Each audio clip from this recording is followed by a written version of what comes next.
साथियों, हमारी सरकार किसानों के कल्याण के लिए, खासकर छोटे किसानों के कल्याण के लिए देश के कृषि जगत के हित में, देश के हित में, गांव गरीब के उज्जवल भविष्य के लिए पूरी सत्यनिष्ठा से, किसानों के प्रति पूर्ण समर्पण भाव से,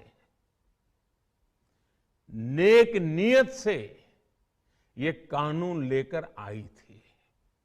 लेकिन इतनी पवित्र बात, पूर्ण रूप से शुद्ध किसानों के हित की बात, हम अपने प्रयासों के बावजूद कुछ किसानों को समझा नहीं पाए।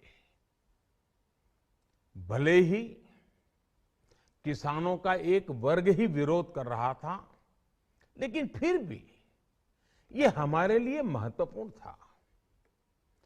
कृषि अर्थशास्त्रियों ने, वैज्ञानिकों ने, प्रगतिशील किसानों ने भी उन्हें कृषि कानूनों के महत्व को समझाने का भरपूर प्रयास भी किया। हम पूरी विनम्रता से, खुले मन से उन्हें समझाते रहे।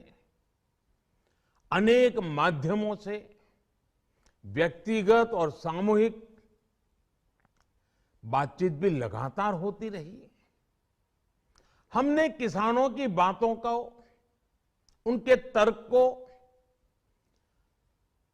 समझने में भी कोई कोर कसर बाकी नहीं छोड़ी। कानून के जिन प्रावधानों पर उन्हें ऐतराज था, सरकार उन्हें बदलने के लिए भी तैयार हो गई।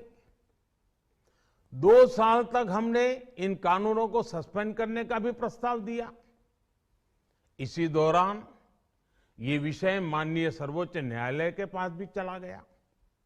ये सारी बातें देश के सामने है, इसलिए मैं इनके अधिक विस्तार में नहीं जाऊंगा।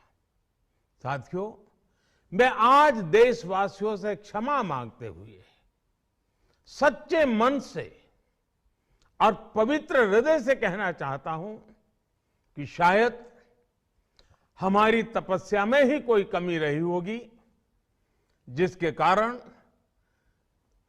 दिए के प्रकाश जैसा सत्य कुछ किसान भाइयों को हम समझा नहीं पाए। आज गुरु नानक देव जी का पवित्र प्रकाश पर्व है। ये समय किसी को भी दोष देने का नहीं है। आज मैं आपको, पूरे देश को ये बताने आया हूं कि हमने 3 कृषि कानूनों को वापस लेने का, रिपील करने का निर्णय लिया है। इस महीने के अंत में शुरू होने जा रहे संसद सत्र में, इसी महीने में, हम 3 कृषि कानूनों को रिपील करने की संवैधानिक प्रक्रिया को पूरा कर देंगे। साथियों, मैं आज अपने सभी आंदोलनरत किसान साथियों से आग्रह कर रहा हूं, आज गुरु पर्व का पवित्र दिन है। अब आप अपने अपने घर लौटे, अपने खेत में लौटे, अपने परिवार के बीच लौटे। आइए एक नई शुरुआत करते हैं, नए सिरे से आगे बढ़ते हैं।